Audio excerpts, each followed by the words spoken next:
Здравствуйте, в эфире «Чегемская правда». Мы сегодня будем говорить вновь об апартаментах.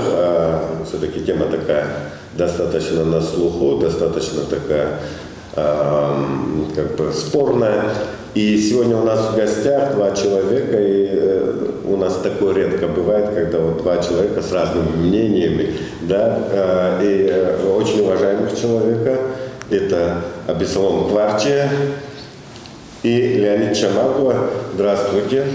И я все-таки начну, наверное, с того, что вот разная информация. Я в одних источниках я читал, там, телеграм-каналах, что вроде бы законопроект об апартаментах, он уже поступил там в парламент, в других еще не поступил, но тем не менее, активно эта тема муссируется. Я все-таки, наверное, начну, с Беслана. Вот все-таки, почему нам вот это выгодно? Вот я знаю, что ты вот поддерживаешь принятие этого законопроекта. В чем вот все-таки его выгода для нас? Вот, смотрите, вот так вот, знаешь, вот категорично стоит вопрос, выгодно, невыгодно, я бы не стал, да. Сама вот, если так просто судить, почему у нас появляются, да, какие-то вот споры. Мне так кажется, что вот мы до этого за кулисами каждый должен заниматься своим делом. Депутат законодательное творчество, если где его не хватает компетентности или специфического образования, должен привлекать специалистов, экспертов, внешних, внутренних, без разницы. Он качественно должен делать свою работу. Вот. Поэтому, когда вот обсуждает народ, да, такую серьезную проблему, вот, я считаю, что я могу быть в качестве лица, когда изучается общественное мнение. Могу сказать, мне нравится, это как бы мнение. Но это не значит, что ты как бы в этом деле разбираешься, ты можешь выдать какую-то как бы, да, законченную мысль или идею, что она действительно хороша. Вот что такое апартамент, как я говорю, как я понимаю. Я сейчас, когда вот мы были, да, ну вот президент собирал там представителей бизнес-кругов, вот с Москвы приехали, наши земляки приехали, но оно тоже как-то, понимаете, как было преподнесено неправильно. Ее посыл, вот какой он был извращен и ложный. Получили люди. Их пригласили, вот я как был в качестве, высказать свое мнение о проекте закона об апартаментах. А потом вылилось так, да, вот я смотрю во всех этих информационных ресурсах, как будто бы они приехали с Москвы с идеями, вот мы хотим построить апартаменты, мы будем строить, дайте нам как бы закон. Кому это выгодно было, почему так преподнесено было, мне трудно на это ответить. Там пошли тоже нездоровые разговоры, они там не должны были. Мы не должны делить своих людей. Мы один народ, мы маленький народ. Я пример такой приводил, еще раз повторяю. Вот, после Великой Отечественной войны маршал де Голль, когда пришел к власти, он одним из первых законов издал закон о коллаборационизме. Вы знаете, Франция, которые сотрудничали, которые не сотрудничали, хотя он был, да, там движение антифашист возглавлял, и этот закон должен был вступить только через 60 лет. С какой целью он это делал? Сохранить единственное, чтобы не было деления людей. Ты их поддерживал, я не поддерживал, поэтому для нас очень важно единство нашего народа. А каждый, скажем, случай, много будет еще вопросов, использовать для еще большего разъединения, я думаю, это неправильный, неконструктивный подход. Сегодня, вот сказать, я за или против, я так не могу говорить, но сама идея, почему просто, да, рассуждая как обыватель, не как специалист или кто-то, смотрим соседняя Грузия, везде, да, там апартаменты, особенно у них Батуми, там продается. Турция то же самое, Кипр то же самое. Там, скажем, весь мир, все развивается, как бы это элемент развития. Я как строитель, я могу вам сказать, что любое строительство, да, любой самый кумулятивный эффект, который имеет, нет, это строительство. Вот не туризм, не что сельское хозяйство, это все заблуждение, именно строительная сфера. Если даже, вот, скажем, посторонний человек судит о экономической возможности, экономической состоятельности государства, когда он проезжает по столице или по какому городу, сколько башенных кранов стоят. Что строится? Если строится, значит, тут жизнь идет, это двигается и так далее. Теперь сама идея порт-отелей, понимаете, можно по-разному преподнести. Я на встрече тоже сказал, да, закон можно применить и во вред, закон можно применить и в пользу. Все есть лекарство, все есть яд, разница в дозах. Да?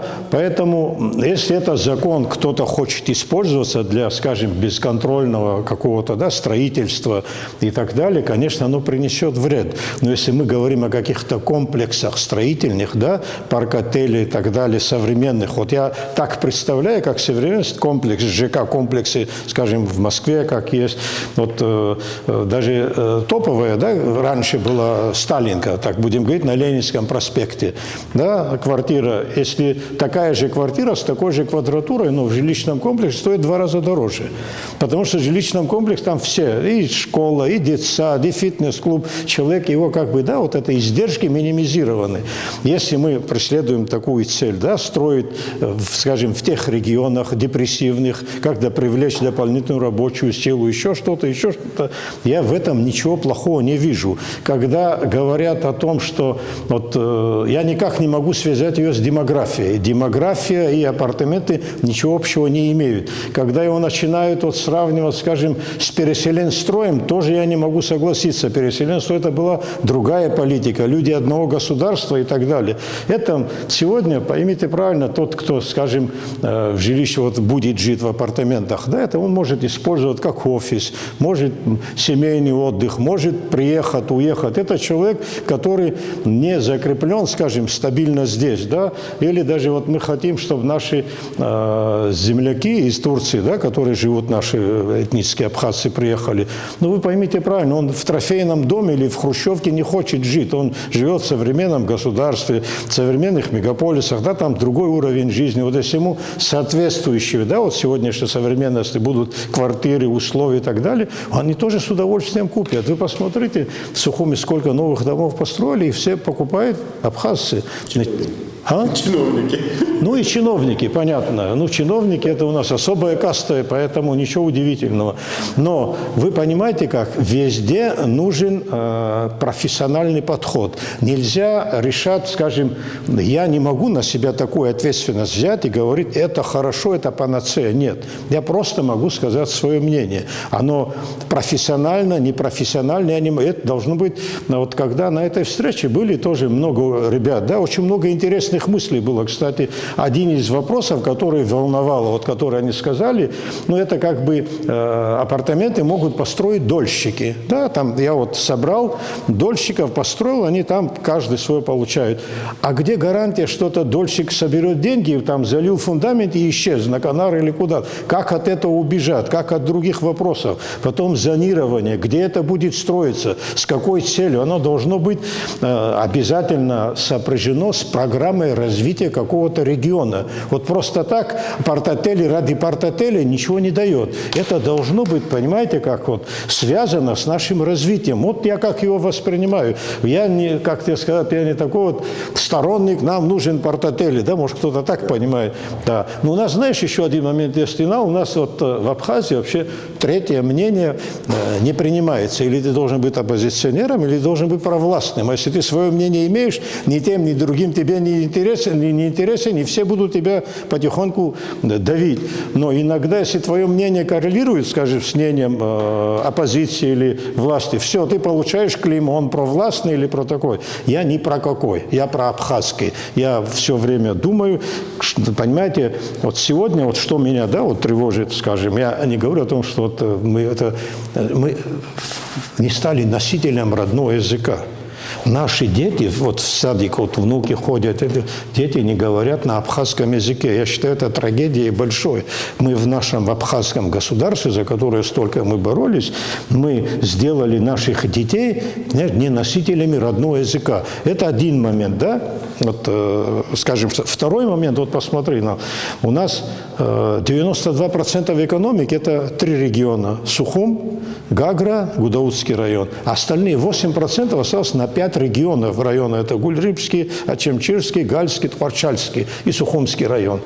8%. Как их уравновесить? Как сделать там, чтобы развитие было? Вот какие проблемы, если это соответствует решению каких-то проблем. Если мы говорим о развитии каких-то депрессивных, вопросов нет. Хорошо.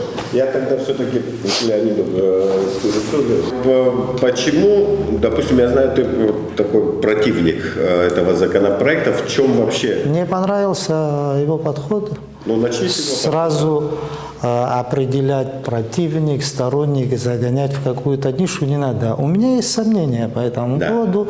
И сомнения очень весьма, на мой взгляд, серьезного характера. С чем не могу не согласиться, начну с этим, с чем поддерживаю выступающего. Вопрос апартаментов требует тщательного изучения. Что значит тщательное изучение? Было правильно сказано, есть понятие земельных кадастров, есть понятие зон, да, которые можно заселять, которые нельзя, высотность, где какое городское планирование, какое развитие, депрессивные регионы там более развитые. Все сказано правильно. Здесь мне в этой части я аплодирую, стоя полностью согласен.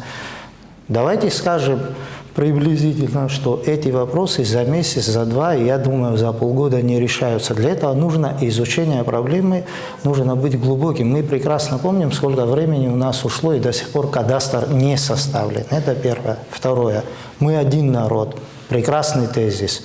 Мне бы тоже хотелось, чтобы президент позвал нас, представителей другого мнения, да, они привез из России бизнесменов. Я прекрасно понимаю, многие там уважаемые люди, все разные, в той или иной степени, но они все для меня абхазы. Но я понимаю прекрасно, что приехать из России и сказать, что здесь, еще не время строить апарт-отели или апартаменты россиян, не совсем удобно для этих людей. В данной ситуации, я думаю, здесь ход был не совсем правильный, хотя бы не с них начали. Третье. Мы вот сейчас говорим, а речь о чем идет? Об апарт-отелях или об апартаментах? Дело в том, что апарт-отель в классическом своем понимании – это там у нас... Та же газ... Нет. Сейчас. Я читал. Сейчас я тоже не специалист, не юрист, и тем более даже не строитель, поэтому я говорю сейчас свое мнение, и на основе некоторых материалов, которые там я в тот период, этот законопроект я увидел еще где-то недели 2 тому назад, да, он роздан, и в парламенте с ним ознакомились. Неоднозначный подход тоже в парламенте. Я на что хочу обратить ваше внимание, сужая сейчас все это. Мы говорим о Грузии, Турции, ряда стран, есть черногорский пример, финский пример. Есть страны, которые разрешили и потом в течение нескольких лет запретили в связи с агрессивной скупкой жилья и так далее, потому что они не хотят, чтобы был дисбаланс. Давайте посмотрим в процентном соотношении, какое население Турции. 80 миллионов человек. Я сомневаюсь, что там апартаменты выставлены на продажу хотя бы для 8 миллионов собственников.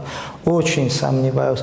Сомневаюсь, что в других странах, да, приведенных как примеры, в той же Грузии такое соотношение. Более того, мы понимаем, вот здесь не могу согласиться, это напрямую связано с демографической ситуацией. Давайте мы представим, что в Абхазии сегодня в нынешней проживает 300-400 тысяч коренного населения, дай бог и наших братьев, которые граждане Абхазии, чтобы еще столько было. В этом случае, когда республика, плотность, есть понятие плотности населения на 1 квадратный километр, это все можно в интернете найти, при какой плотности населения страшно, да, привозить кого-то, при какой плотности населения не страшно кого-то завозить, потому что нету столько земель, чтобы они могли дисбаланс какой-то составить. Все эти вопросы в Абхазии не изучены. Для сведения привожу пример, да, статистические данные ЗАГСов, если я не ошибаюсь, конец февраля, начало марта по радио Абхазский ЗАГС Сухумский смертность практически вдвое превышает рождаемость в Абхазии за 22 год. Не могу не согласиться. Проблемы языка. Чем больше будет иноязычного, мы и так все русскоязычные, да, мы можем, да, я в своей семье, у меня дети стараются и говорят по-абхазски, я стараюсь, у кого-то другая ситуация. Ну, давайте глянем на эту проблему так. Нам говорят, я слышал это, если вдруг соврал, приношу извинения, как меня проинформировали, что в администрации президента озвучили цифру 100 тысяч апартаментов. Ну, собственник апартаментов, 1 человек, семья, 2, 3, 5 человек. Ну, давайте представим, вот здесь 200-300 человек тысяч. Появляется собственников. Я не могу понять, когда нам начинают говорить, они не будут голосовать, мы не дадим им это, мы не дадим им то. Послушайте, есть факт. Человек, собственник, имеет права и обязательства, и обязанности, но он имеет права, он имеет здесь собственность. Когда Владислав Григорьевич покойный говорил на эту тему, вы понимаете, что, еще раз повторюсь, если в Абхазии сегодня 300 тысяч абхазов было бы, этого вопроса не стояло бы, мы спокойно могли бы работать, разрешить построить 2-3 тысячи апартаментов на продажу и так далее. Но собственник, он в любом случае, это фактически единственное право, которое признает Организация Объединенных Наций как повод к войне, в случае, если собственник будет ущемлен. Потом давайте представим, мы хотим принять закон. Если сегодня, на мой взгляд, это делается под какого-то конкретного коммерсанта, под чей-то бизнес-проект, чего я не исключаю и утверждать не могу, да? Но приняв закон, мы распахиваем двери для того, чтобы сегодня каждый клочок земли продавался в Абхазии под застройку, под апартаменты и так далее. Это будет при нашем, давайте честно скажем, тут никто не будет отрицать уровень коррумпированности наших чиновников, всех нас от тяжелой жизни или от нечистой совести, не беру сейчас никому вешать ярлыки, да, довольно высок. Раз открыв двери, мы их закрыть не сможем. Скажите мне, когда в Абхазии появится 50, 100, 200 тысяч собственников, которые будут требовать своих прав. После первого же воровства или грабежа будут требовать, чтобы у них открыли ЧОП. И дальше, и дальше, и дальше. ЧОП, частные охранные предприятия, эти объекты надо будет охранять. Здесь, уважаемый мною Абислам правильно сказал, ситуацию надо изучить. Есть депрессивные районы. Давайте построим на 100 апартаментов, дадим 200 максимум, подождем 10 лет, посмотрим экономический эффект. Я люблю говорить фактами. Мы в свое время голосовали по Тондапаку, предприятие, которое покупало у нас в Сандрипше, это тогда тоже там какое-то отношение не имели после развала. 12 миллиардов будет вложено, мы инвестируем, мы все говорим, что давайте я серьезно, 2 миллиарда минимум мы отстроим, будет огромное количество рабочих мест. Пшик, ничего нету. Военный санаторий в Гудауте отдайте под военную базу. Все сотрудники были местные, врачи местные, главврач местные, сторожа местные, водители местные, санитарки местные, технички местные и так далее. Будет все цвести, город, сад, все будет нормально, рабочие места выше, зарплата российская. Передали, закрылась. МВО, ПВО, известная история, 1300 человек остались без работы. Кстати, почему мы до сих пор вот этот Дон Табак, хотя у нас прописано там где-то уже года 3-4 как истекло, взятые на себя обязательства, мы не возвращаем наше государство. Мы хотим рабочие места, мы ищем, где заработать деньги. Да у нас полно, слушай, возьмите отчеты контрольной палаты. Каждый год за последние несколько лет, 5 лет тому назад, 3 года, 2 года назад, там постоянно указывают суммы, которые колеблются 400 миллионов, 500 миллионов и так далее. Суммы, которые не попадают в бюджет, непонятно куда уходят. Я как-то на досуге посчитал, вот если говорить о социальном жилье, да, вот о нашем развитии стройки, тут многие вещи невозможно не согласиться. Стройка – это локомотив, и надо строить нам в стране. Давайте подумаем о молодых семьях, о демографии, о языке, обо всем. Об этом в первую очередь надо думать. У меня такое впечатление вот сегодня, да, что вот абхазский народ как сирота, слушай, наше руководство почему-то всегда вменяет нашему народу какую-то вину перед русским партнером. Я недавно слышал, оказывается, на нас обижены за то, что мы не дали создать военную базу там какую-то непонятную. Послушайте, военную базу никто для абхазцев не хотел создавать.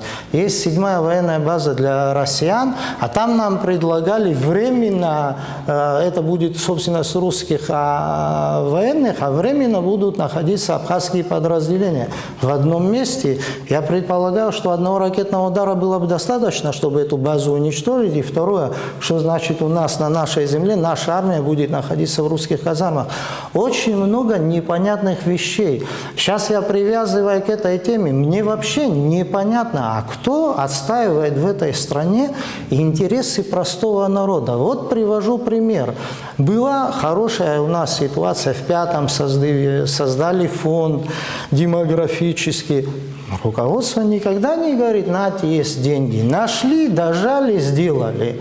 Дальше была идея прекрасная в 6-м созыве, да, строительство жилья молодым семьям. Где это?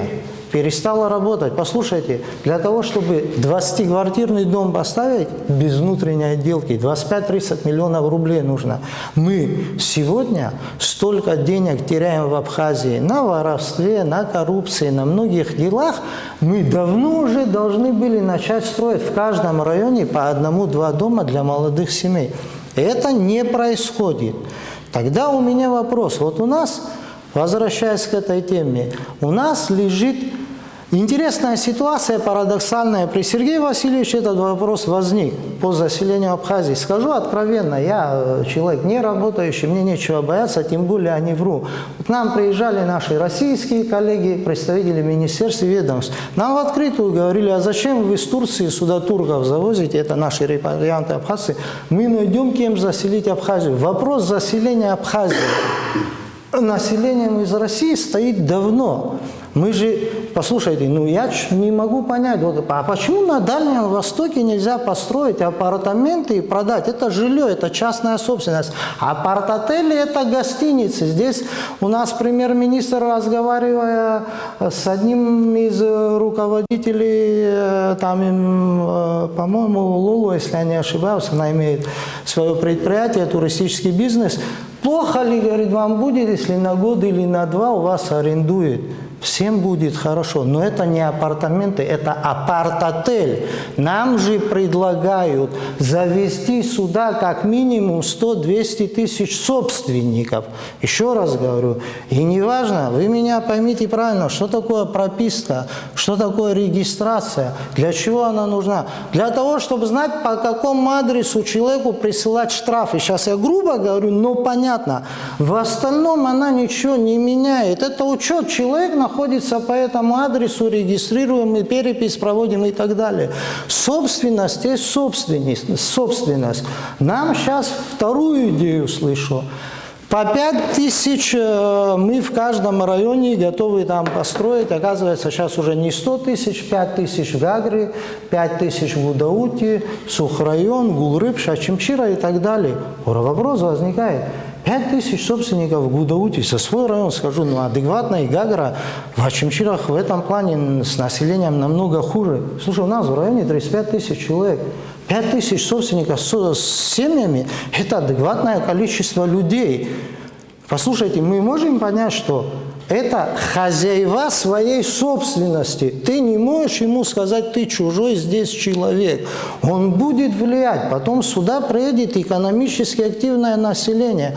Я вообще предполагаю, в период, когда идет война, абхазский народ, российский народ и многие народы, которые считают себя близкими, да, собирают на коптеры, скидываются денежкой, чтобы помочь нашим добровольцам, помочь российской армии. В этот период откуда-то находятся у людей в России десятки миллиардов рублей, которые не предназначены для ведения боевых действий. А здесь и дают банки кредиты. Слушай, мы знаем, что сегодня россиянам за пределы России, наверное, больше, чем 10 тысяч долларов вывозить денег. Это программа, она существовала, предлагала Сергею Васильевичу, Александру Золотинскому. Не знаю, что с ним сейчас произошло. Тогда он под это не писался, извините за сленг, да, Раулю Джумковичу. Это все мы знаем. Вдогонку контрольный выстрел в голову у нас лежит документ, слушай, об арбитражных экономических спорах, да, расшифровываю. Что такое? Экономика, все мы знаем, да, на базовом уровне. Первичный, вторичный, третичный, четвертичный сектор. Третичный сектор экономики – это то, что связано с турбизнесом, с теми же отелями, туроператорами и гостиницами.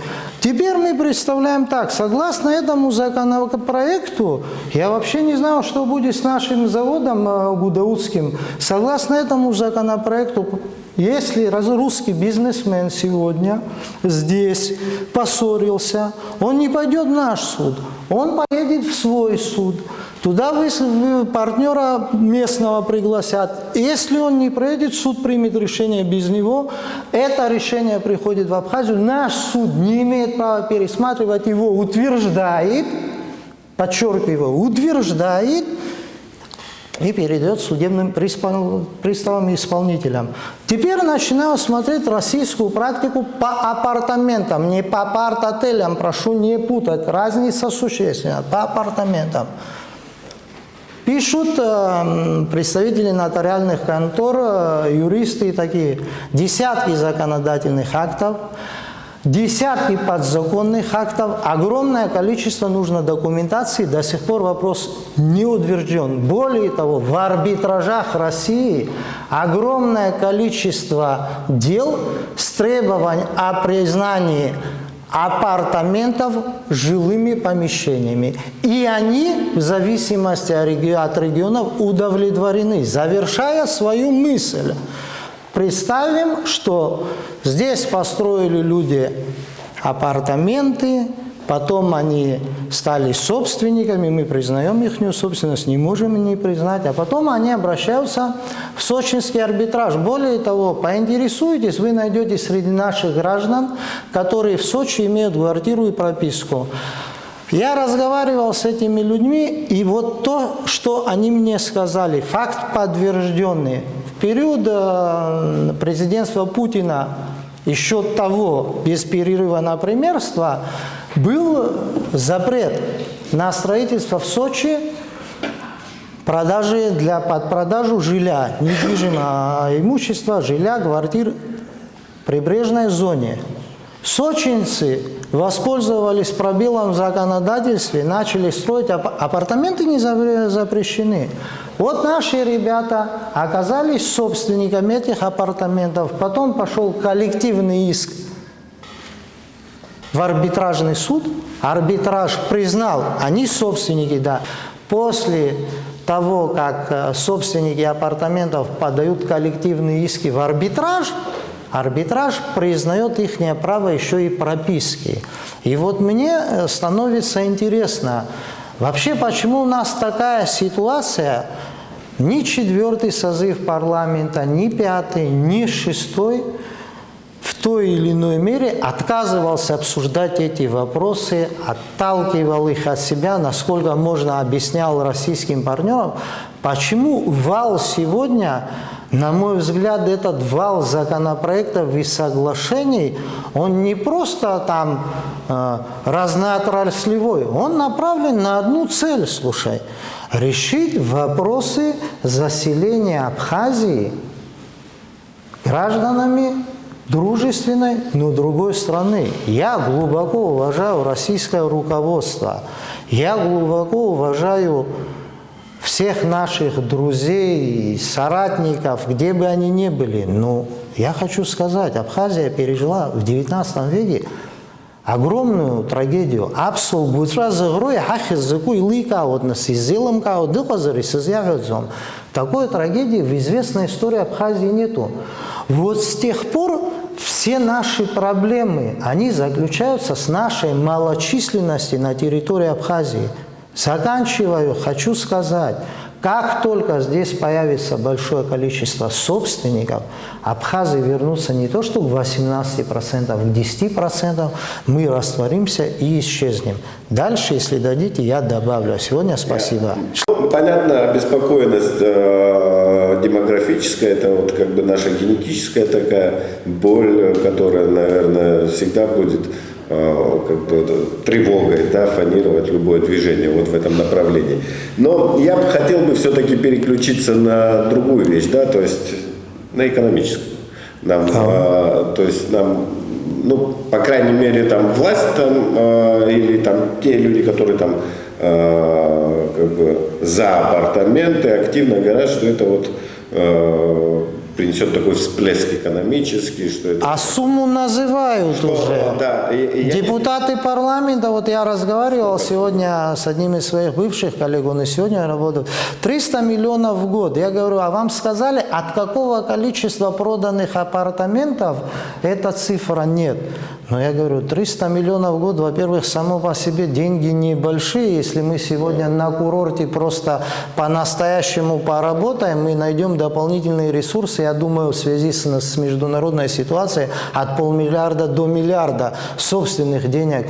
А что такое 300 миллионов? Это эффект, который мы получим. Но здесь я перебил и извиняюсь, да. Апартаменты в случае, если будут построены, львиную долю прибыли получает управляющая компания. На строительстве заработают строители. Но проблема же сейчас, понятно, что деньги, они кто-то заработает в любом случае. Да? То есть для меня всегда важно, что заработает бюджет. Я исхожу из обычных правил, там уже, понятно, можно писать как угодно законы, но есть практика, в которой мы живем, да, то есть у нас земля не продается, но она активно продается, за нее деньги получают, с одной стороны, с другой стороны, есть большое количество государственной собственности, которая, в общем-то, государству тоже как-то не очень принадлежит, а если принадлежит, то государство считает, что оно вообще ничего Хорошая не стоит. тема. Да, то есть есть, зачем далеко ходить, есть практика санатория МВО, ПВО, да, и... Нас везде обманули. Да, сейчас выходит, что, в общем-то, его там на долгие-долгие годы по бумагам сдают в аренду, но понятно, что это отдают в собственность, при этом арендные платежи какие-то очень мизерные, хотя речь идет Можно вопрос? Сейчас я, Леонид, закончу. Об огромном куске земли, и я вот думаю, и понятно, что эти люди, которые там приходят на этот объект, им просто так не отдали. Они заплатили очень-очень большие деньги. То есть я знаю, что эти деньги получили люди. Не может быть. Да. Добро. То есть и государство ничего не получило. И я исхожу опять же из этой практики, да, когда у нас вот бизнес как бы делается, ударяет по рукам, чиновник ударил по рукам, там бизнесмен ударил по рукам, а государство встряхнуло карманы, короче, и ничего не получил. Может ли так получиться, что вот мы вот это сейчас этот закон примем? Обязательно так получится. А в итоге мы на выходе ничего, то есть вот в денежном плане у нас, в общем-то, бюджет ничего не получит.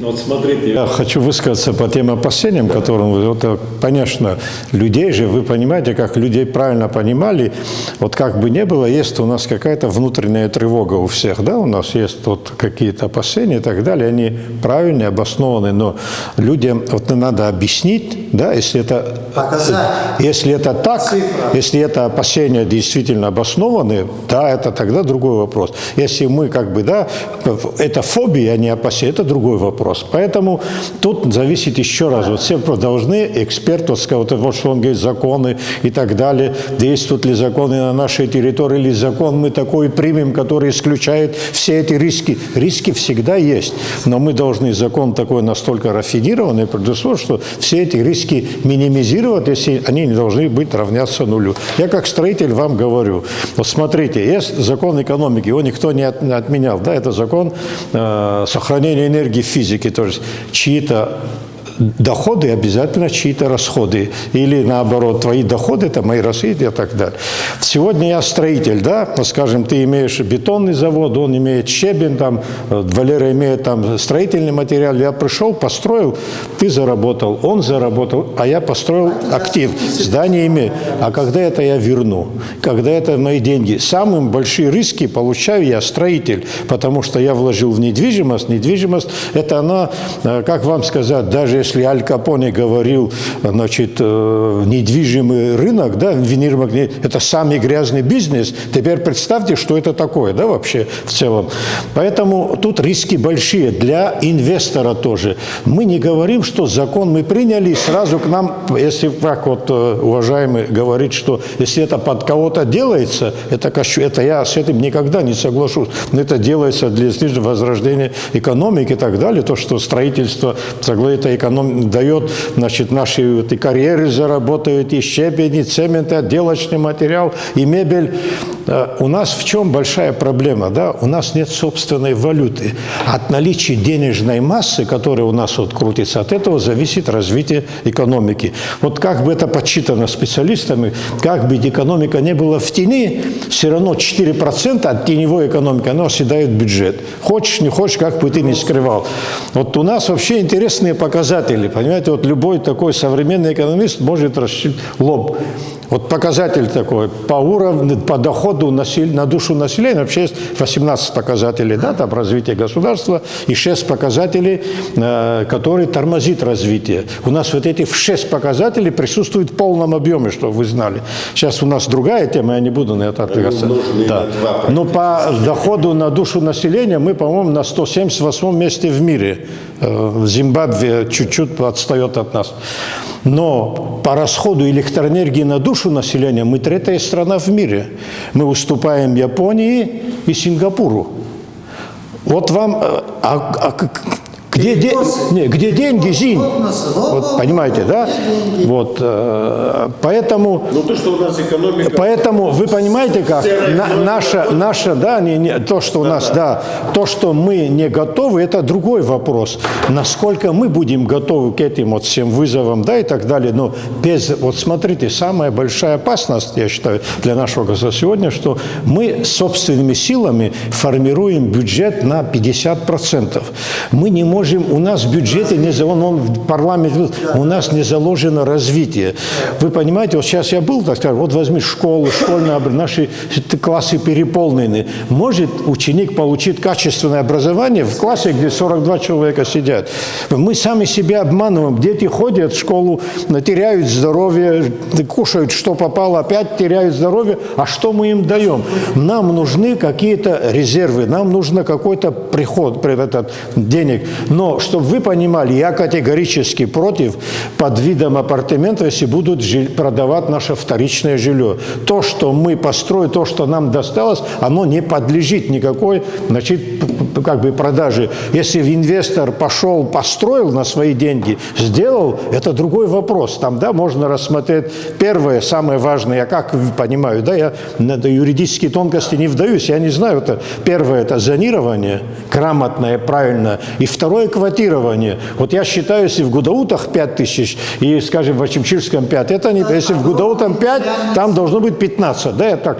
эти регионы более-менее они укомплектованы. Вот есть другие регионы, ну, где новые, вы понимаете, вот даже вот в Сухуми, да, вот сейчас вот эта стройка одна, стройка вторая, ну, нельзя нам так везде застраивать. Это город с историей определенной, это город, который имеет, да, мы хвастаемся, 2500 лет. Я считаю, любое новое здание, которое строится в Сухуми, это должно быть шедевром архитектуры. Это должно быть уникальное. Люди должны смотреть, куда мы...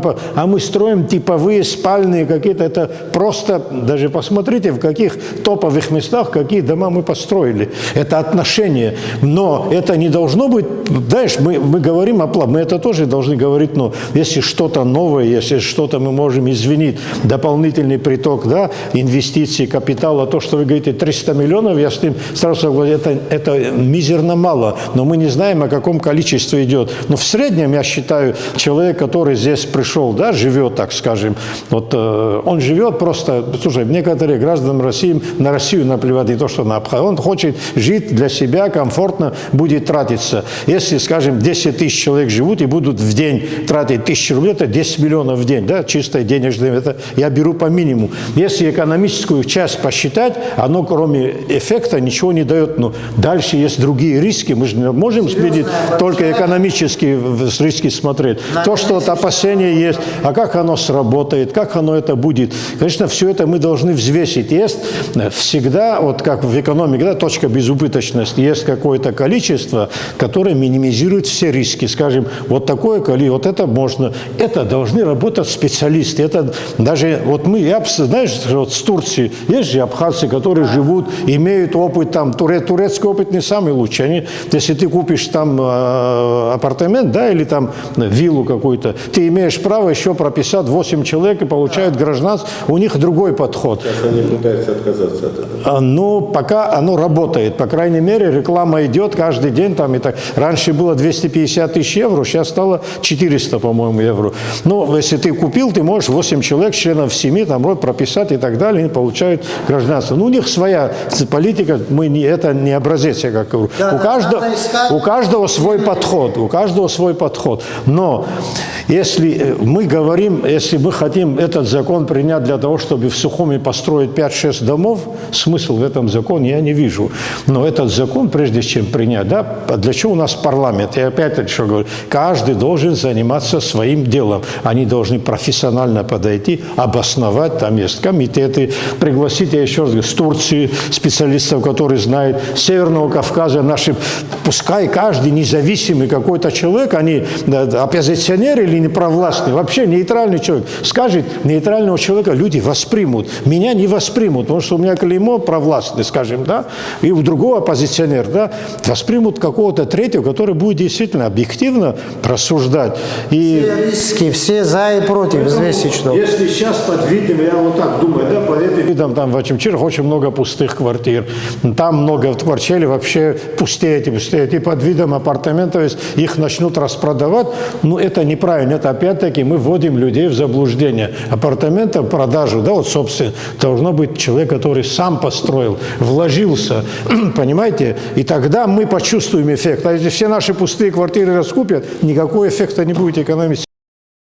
Вот у меня вопрос, все-таки 2 созыва ты был в парламенте, наверняка там всегда у нас какие-то идеи есть, достаточно спорные, достаточно рискованные, приходят, и у меня всегда возникал как бы такой вопрос, а почему нам не сделать, условно говоря, там какой-то эксперимент, какую-то территорию, там, да, вот по отношению хотя бы к апартаментам, да, мы пытаемся сразу всю Абхазию охватить, а потом понятно, что если риски, если это как это мероприятие окажется неудачным предприятием для нас, да, то отыграть невозможно. Почему нельзя, условно говоря? Почему вообще нужно принимать сегодня закон? Еще раз говорю, вот мне очень нравится взвешенный подход, хотя больше он склоняется к тому, что это в плюс, я склоняюсь, что это в минус, но взвешенный, зрелый подход у человека, который говорит вот только,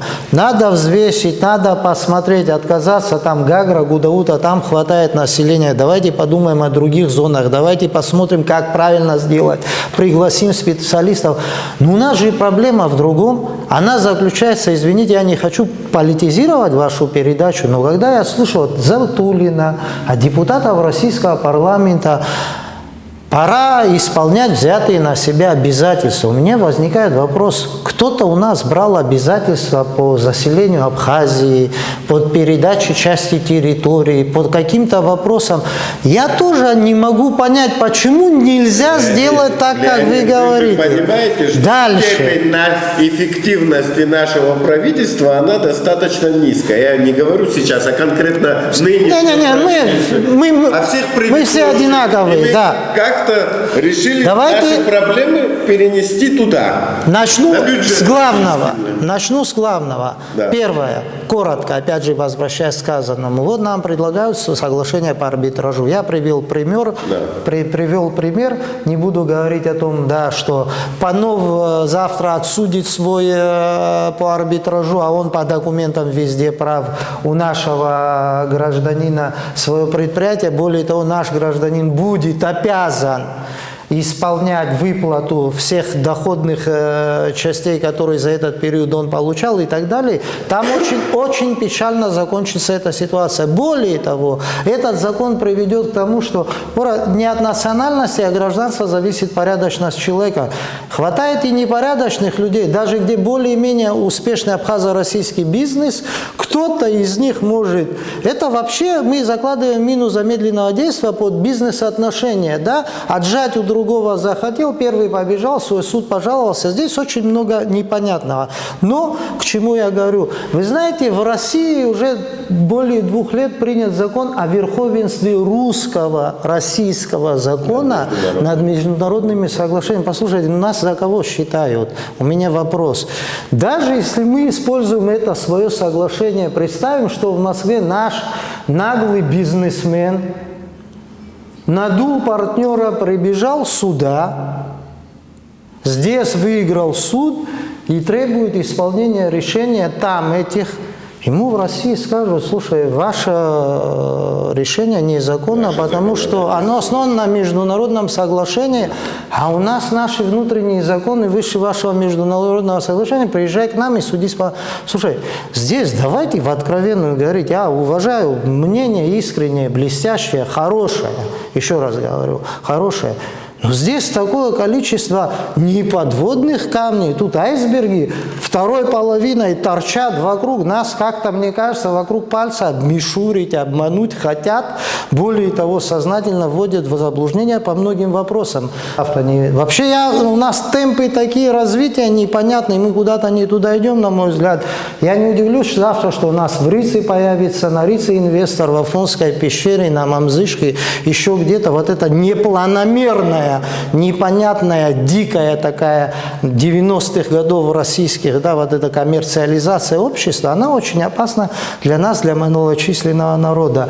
Я вижу сообщение, Монтеро называется комплекс, запомните, если что, можете посмотреть, построил Ткачев без отделочных работ огромный комплекс, судится с ним руководительница Сириуса. Интересное совпадение, все говорят, что скоро эта территория прибрежная от Сандрыпша до Писунского поворота отойдет Сириусу. Я вам хочу сказать, что именно эта территория планируется под застройку. Сириус уже затеял тяжбу там. С Ткачевым пока все на стадии судебных решений, но знающие люди утверждают, что Ткачев потеряет. Вообще интересна тоже ситуация, ее надо изучить.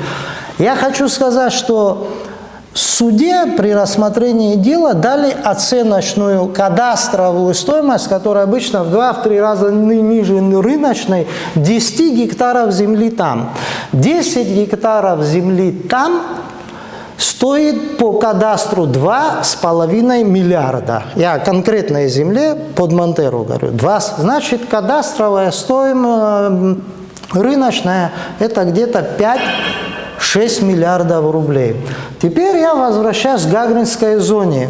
Доступность та же, доступность у нас аэропорта та же, аэропорт, там инфраструктурно.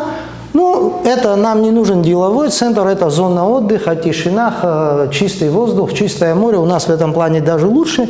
Но я беру кадастровую стоимость, там если 2,5, пусть наша даже рыночная будет в разы занижая, миллиард. Теперь я вам скажу так, вот о деньгах, о том на пользу, что делать с нашими землями, блестяще. Слушай, у нас под застройку планируется, насколько я знаю, лежали документы, мы их не принимали, не знаю, они реализованы, нет, частично по 20, 30, по 60 гектаров, порядка 200 гектаров земли, лучшей на побережье, забирают российские бизнесмены. Слово «инвестор» мне не совсем нравится, потому что я никак пока не могу понять, где наша выгода. Мы уже столько всего пораздали, да, а вот где деньги, Зин, вопрос правильно прозвучал. Денег-то нету, бюджет не растет с 2019 года, но если не брать там 1-2%, это не бюджет. А соотношение у нас от входящих денег и до собственных возможностей еще и сократилось. Теперь я посчитал порядка 200 гектаров земли, 10 гектаров, если мы оцениваем миллиард, а не их не 5, то получается, какая цифра? 20 миллиардов рублей. Слушай, когда мы говорим, что в Абхазии земля не продается, мы же не говорим, что она ничего не стоит. Мы говорим, что она бесценна. Она по бумагам не продается. Она бесценна. И вот мы передаем порядка 100, 200, 300 гектаров земли российским бизнесменам. Вопрос, это что, не актив? Это не наше долевое участие? У нас мы им дарим имущество, если можно так сказать про землю, на десятки миллиардов рублей. Они нам будут давать по 300 миллионов, и мы будем говорить, что это правильный бизнес. Послушайте, даже евреи вам скажут, что это неправильный бизнес. Они любят пошутить на эту тему с уважением к этой нации. Послушайте, не надо держать наш народ за неумных людей. Когда людям объяснишь, все поймут. Другой вопрос, слушай. А почему мы в свое время, вот опять возвращаясь, Пицунда, подарите нам Афонский храм, подарите нам Пицунскую госдачу, отдайте нам то, отдайте... С чего вообще этот всплеск последние 2-3 года? Объясните, у меня впечатление, что мы идем куда-то не туда. Что с нами происходит? Ну, уже... Приведу пример, заканчивая. У меня еще по сравнению с моим оппонентом 2 минуты, чуть-чуть больше. Я что хочу сказать? Ну, давайте вспомним. Мы же при Сергее Васильевиче Гагрицу государственную дачу дарили... Ткачеву. Нет, Краснодарскому краю. Передавали. Ее оформили потом. Послушайте, ну давайте откровенно друг с другом разговаривать. Вот я глубоко уважаю человека, который своим трудом все время что-то делает, работает, какие-то проекты решает. Помню проект по садам, Ореховым и так далее. Приятно, когда человек сам что-то хочет сделать. Слушайте, ну мы сидим, знаете, мы похожи на попрошайку, который сидит на мешке с золотом и просит медные гроши. Ну, я хочу обратиться к нашему руководству, к руководству страны. Ну, мы все же прекрасно понимаем, что происходит. Ну, давайте как-то чуть-чуть вот думать о завтрашнем дне. Мы не можем отдавать, еще раз говорю, мы уже раздали активов на десятки, если не сотни миллиардов рублей. Скажите, какой приход? Вот о рабочих местах мы говорили. Слушай, давайте пройдем по всем гостиницам летом. Один раз, пусть ради интереса. И посмотрим, какой персонал там работает. Нету там местных. За исключением водителей и сторожей, туда не берут местных. Более того, недавно еще один объект, год-два назад в Гудаутском районе вступил в эксплуатацию. Но местные жители, живущие вокруг, пришли, попросились на работу, их взяли там с окладом 1500 рублей в сутки. Привезли часть персонала с России, а там платят 2500 в сутки. Я не знаю, может, мы ведем себя как в резервации? Это все понятно, да, у нас существует, конечно... А что вам непонятно? Интересно, на что я не сумел ответить? Я с удовольствием отвечу. У нас, конечно, от апартаментов нас, конечно... Но все взаимосвязано. Да, в сторону. Я все-таки вынужден, наверное, все-таки завершать. У нас передача не резиновая, да. Я к тому, что все-таки достаточно щепетильная тема, достаточно спорная тема, да, очень много там каких-то непонятных вопросов, связанных с апартаментами, да, есть там положительные моменты, но сама система у нас управления, наверное, так выстроена, что любой проект, к сожалению, он будет изначально, наверное, неудачным, потому что, в общем-то, есть две стороны у нас всегда. Есть человек, который вкладывает деньги, да, кто-то платит, кто-то продает, да, но вот этого посредника, государства, граждан, которые должны, Инал, уважаемые, решаться в открытую, я извиняюсь, с цифрами на руках. Понятно. И при этом, когда вот это, вы знаете, чтобы не случилось так, что кто-то уедет, и спрашивать несколько будет. У нас с энергетикой уже, кстати, мы чем будем эти многие тысячи апартаментов освещать? Тема действительно достаточно массивная, достаточно широкий круг проблем, которые возникают в связи с этим, да, и та же энергетика, и те же природоохранные зоны, и отсутствие градостроительного кодекса. То есть очень много всяких тем, которые, в общем-то, земельного кадастра у нас нет, очень много чего нет, да, но вот как бы есть желание. Но желание заработать есть. Желание, конечно же, есть, и тем не менее, мне кажется, самая главная проблема, наверное, это в том, что у нас как бы система управления так выстроена, что вот принцип, по которому государство и ее граждане являются главными выгодополучателями, он просто исключен из этого. Да, вот я объясню. Мы будем иметь системные проблемы перманентного характера, пока мы не поменяем систему. Это важно. Я сейчас не хочу расшифровывать, что это система управления, система формирования власти и так далее, и так далее. Там куча законов, которые нужно нам менять. Второе. Государство, к сожалению, мы должны признать, не является собственником ничего. Собственник у нас непонятное лицо, лицо X, а государство выполняет роль нотариуса. Оно только оформляет сделку. Вот вы мне покажите, какой участок земли государство может передать кому-то в аренду, или кто-то получает деньги, государство как нотариус оформил, он тоже свои проценты, не государство, чиновник, государство ничего не имеет.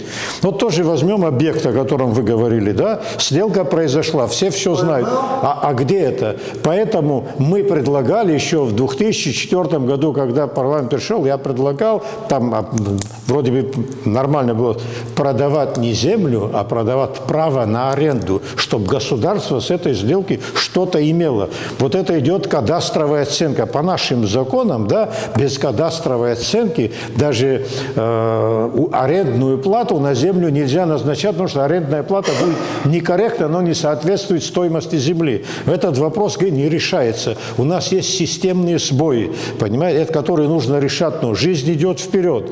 Мы пока это все проблемы решим, то, что сегодня актуально, завтра может быть не актуально. Вот сегодня актуально, кому-то интересно, да, апартамент, через полгода мы не знаем, оно будет, может, не актуально. Поэтому мы должны параллельно решать все свои вопросы, да, вот именно институционального характера, то, что у нас вот базово есть. Ну, я сейчас 1000 примеров могу привести, когда сделка государства произойдет по всем канонам, но пришел человек, говорит, это мое. И никто ему ничего не мог сделать. Значит, государство у нас не является собственником ни недвижимости, ни земли. Он просто оформляет, как нотариус, эту сделку. На этой, к сожалению, пессимистичной ноте мы будем прощаться. Да, быстро прощаемся на все-таки... Спасибо, Инал, спасибо вам большое. Но, тем не менее, есть над чем работать. Спасибо вам. Я напомню еще раз, сегодня у нас в гостях были Абисалом Кварчи и Леонид Чамаго. Сегодня мы попытались говорить о законопроекте об апартаментах. Смотрите нас в YouTube, Чегемская правда, такая же аналогичная страница в Фейсбуке. Смотрите нас на телеканале Абаза. Всем всего доброго, до свидания. Спасибо. Еще раз.